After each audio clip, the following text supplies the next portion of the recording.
Today on A Geologic Moment, I'm going to talk to you about agates. One of the joys of walking along the beaches in Lincoln County is the absolute beauty of our beaches. On our walks, as we gaze at the sand along the tide lines, we may see amongst the shells a variety of rounded, gravel-sized, translucent rocks that are agates.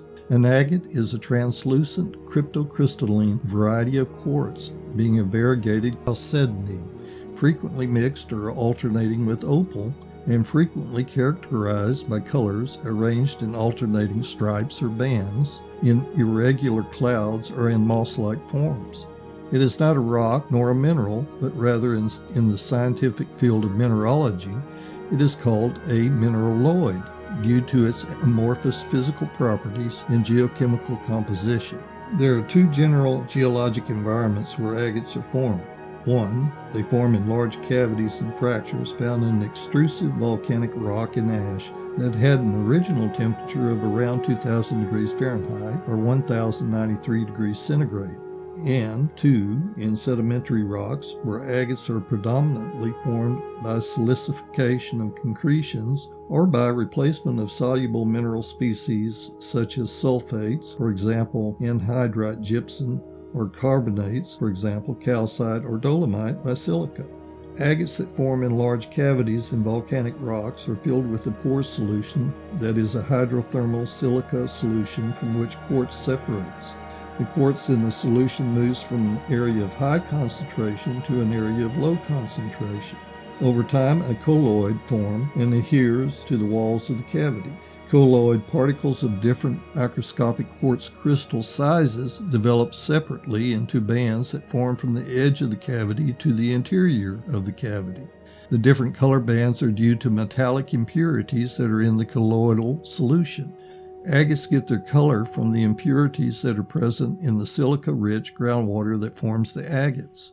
The most common impurities that cause agates to have color are iron oxides. This is the most common metallic impurity.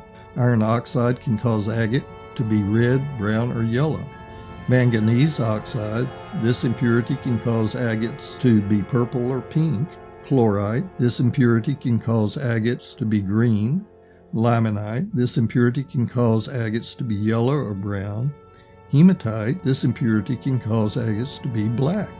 On the central Oregon coast in Lincoln County, the vast majority of the agate gemstones are found in sedimentary rocks. Remember that the agates are formed by the replacement of soluble mineral species such as anhydrite gypsum or calcite by silica. The late Oligocene to early Miocene Nye Formation found along the shoreline from Nye Beach and Agate Beach to Yaquina Head is a dark olive-gray organic-rich marine mudstone and siltstone. The Astoria Formation found along the shoreline at Moolock and Beverly Beach are micaceous and carbonaceous arcosic marine sandstones and sandy siltstone. By Miocene time, sedimentation forming both formations were confined to areas close to the present-day shoreline. Volcanic activity from the emerging western Cascades would have provided layers of ash in both the formations within the Newport embayment.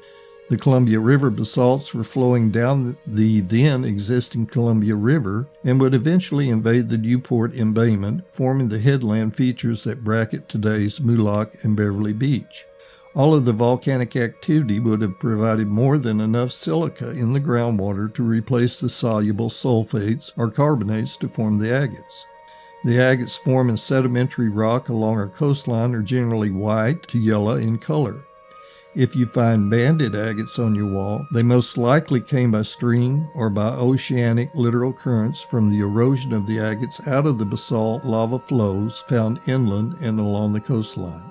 This has been a Geologic Moment with Gilbert Bernhardt and was presented to you by KYAQ 91.7 FM. A transcript of the program is available by email request at conversationsaboutgeology@gmail.com. One word, all lowercase. The theme music for this program is Eric Whitaker's Deep Field.